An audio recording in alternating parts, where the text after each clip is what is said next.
మల్లీశ్వర్ గారు, డైరెక్టర్లు తరుణ్ గారు, అరుణ్ గారు, శ్రీను గారు, వందన గారు, ఇక్కడికి వచ్చినటువంటి మిత్రులు అందరికీ నమస్కారం. నేనైతే సినిమాలు తక్కువ చూస్తాను, సినిమాల గురించి నాకు ఎక్కువ తెలియదు.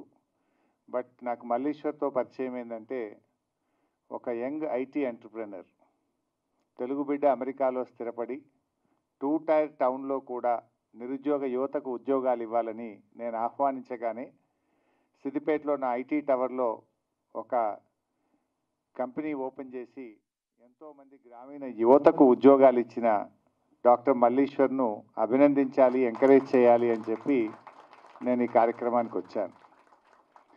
ఈరోజు తెలుగు సినిమా చిత్ర పరిశ్రమ టాలీవుడ్ అనేది అటు బాలీవుడ్తో హాలీవుడ్తో పోటీ పడతా ఉంది.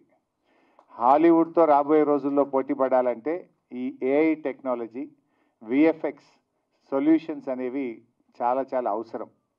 అంటే సినిమా బడ్జెట్ను తగ్గిస్తూ, విజువల్ ఎఫెక్ట్ను పెంచుతూ, వ్యూవర్స్ను అట్రాక్ట్ చేయడానికి ఏఐ ఎంతగానో అవసరం ఉంది. ప్రపంచమంతా కూడా ఏఐ వెంట పరుగులు పెడతా ఉంది. సో మరి మల్లీశ్వర్ అమెరికా నుంచి ఇండియాకు వచ్చి తెలుగు చిత్ర పరిశ్రమకు అవసరమైనటువంటి ఏఐ విజువల్ ఎఫెక్ట్స్ను అందించడానికి ఆయన ముందుకు రావడం అభినందనీయం. ఆయన ఇంకా బాగా ఎదగాలని, తెలుగు చిత్ర పరిశ్రమ ఎదుగుదలకు తన వంతు మరి కృషి చేయాలని చెప్పి కూడా నేను కోరుకుంటా ఉన్నాను.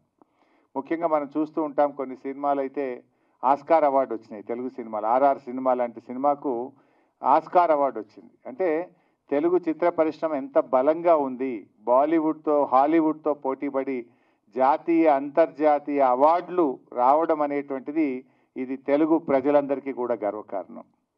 సో ఇలా మరి ఇంకా చాలా బాగా ముందుకు పోవాలి. డెఫినెట్గా విజువల్ ఎఫెక్ట్స్ అనేటువంటివి ఈరోజు ప్రేక్షకులను బాగా అట్రాక్ట్ చేస్తున్నాయి. ప్రేక్షకులను మూవీ హిట్ కావాలంటే యాక్టరు, యాక్ట్రెస్, నటన, డైరెక్టరు ఎంత ముఖ్యమో మరి విజువల్ ఎఫెక్ట్స్ కూడా ఈక్వల్లీ అంతే ముఖ్యం.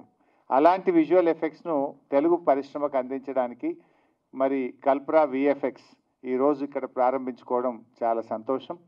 మరి ఈ మధ్య మనం చూస్తూ ఉన్నాం, సినిమాల్లో ఒక దురదృష్టకరమైన సంఘటన జరగడం. మన ముఖ్యమంత్రి గారు అసెంబ్లీలో మాట్లాడుతూ ఏమన్నారంటే, ఇంకా జబ్ తక్ मैं ये कुर्सी में बैठता हूं तब तक प्रीव्यू షోస్ नहीं है, టికెట్స్ बढ़ाने के नहीं है, कुछ नहीं करतూ అన్నాడు. కానీ నేను చూస్తే మళ్ళీ ఇంకో సినిమాకు అడిషనల్ షోస్ ఇచ్చారు, సినిమా టికెట్ల రేట్లు పెంచారు. అంటే నేను ఎందుకు పెంచారు ఆ సినిమాకి అనట్లేదు. ముఖ్యమంత్రి అనే వ్యక్తి అయితే ఇచ్చిన మాట మీద నిలబడాలి, లేదా అందరినీ సమానంగా చూడాలి. నీకు నచ్చితే ఒక తీరు, నచ్చకపోతే ఇంకొక తీరు ఉంటే అది చిత్ర పరిశ్రమకు నష్టం జరుగుతుంది. చిత్ర పరిశ్రమను ప్రేమతో, అభిమానంతో ఎంకరేజ్ చేయాలి. పరిశ్రమ పెరుగుదలలో మన రాష్ట్ర ఎదుగుదల ఉన్నది. మనకు ఆస్కార్ అవార్డు వచ్చిందంటే అది తెలుగు ప్రజలందరూ కూడా గర్విస్తారు. పరిశ్రమను ఎంకరేజ్ చేయాలి తప్ప బ్లాక్మెయిల్ చేసేటువంటి పరిస్థితికి పాల్పడొద్దని నేను ముఖ్యమంత్రి గారిని కోరుతా ఉన్నా. ఒక ముఖ్యమంత్రిగా అసెంబ్లీలో మాట్లాడితే you have to stick to the word. దురదృష్టం ఏంటంటే గేమ్ చేంజర్కు ఈ ముఖ్యమంత్రి టంగ్ చేంజర్ అయిపోయాడు. నువ్వు గేమ్ చేంజర్ ఎందుకు ఇచ్చావు అని అనట్లేదు, కానీ నువ్వు టంగ్ చేంజర్ గురించి నేను అడుగుతా ఉన్నా. నువ్వు అసెంబ్లీలో మాట్లాడినావు, జబ్ తక్ मैं कुर्सी में बैठता हूं तब तक no shows, no additional benefits అన్నావు. फिर क्यों दिए? एक महीने के अंदर क्यों बदल गए? అసెంబ్లీ में एक बोलते बाहर एक करते. అంటే దానివల్ల ఏమవుతుంది? నీ గౌరవం పడిపోతుంది, ఆ కుర్చీ గౌరవం పడిపోతుంది. You have to stick to the word. Our rules అనేవి అందరికీ సమానంగా ఉండాలి. నచ్చితే ఒక తీరు, నచ్చకపోతే ఒక తీరు ఉంటే అది చిత్ర పరిశ్రమకు మంచిది కాదు. సో ఇది తప్పకుండా గమనించాలి. ఇలా కోర్టు కూడా మొట్టికేలేసినట్టుంది కదా, హైకోర్టు కూడా మొట్టికేలేసింది, ఇదేం పద్ధతి అని అడిగింది. దానివల్ల ఎవరి ప్రతిష్ట దెబ్బతిన్నది? రాష్ట్ర ప్రతిష్ట దెబ్బతిన్నది. తెలుగు చిత్ర పరిశ్రమ చాలా గొప్ప పరిశ్రమ.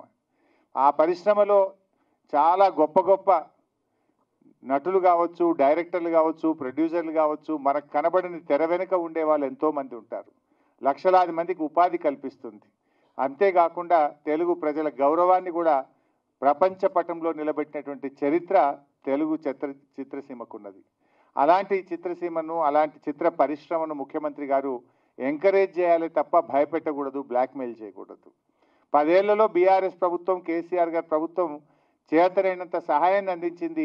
చిత్ర పరిశ్రమ చాలామంది భయపెట్టారు, తెలంగాణ ఏర్పడితే అసలు చిత్ర పరిశ్రమ ఇక్కడ ఉండదు, ఇక్కడ నుంచి వెళ్ళిపోతుందేమో, ఈ చిత్ర పరిశ్రమ ఎలా ఉంటుంది అని చాలామంది భయపడ్డారు. కానీ అందరి ఆలోచనలను తలకిందులు చేస్తూ కేసీఆర్ గారు అద్భుతంగా తెలుగు చిత్ర పరిశ్రమ ఎంతో వృద్ధి చెందింది, ఇక్కడే స్థిరపడ్డది. దాన్ని మరింత బాగా ముందుకు తీసుకుపోయినారు మన కేసీఆర్ గారు. ఇది ఇంకా ఇంకా ముందుకు పోవాలి. ఈ చిత్ర పరిశ్రమ మరింత బలపడాలి. ఈ చిత్ర పరిశ్రమలో డాక్టర్ మల్లీశ్వర్ లాంటి వాళ్ళు ఇంకా ఇది బలోపేతం కావడానికి, తెలుగు చిత్ర రంగం ప్రపంచ పటంలో నిలబెట్టడానికి ఈ ఏఐ డ్రివెన్ విజువల్ ఎఫెక్ట్స్ ఏదైతే మనం ఈరోజు ప్రారంభించుకున్నామో ఇది ఎంతగానో దోహదపడుతుందని, ఉపయోగపడుతుందని ఆశిస్తూ, ఆకాంక్షిస్తూ మల్లీశ్వర్ను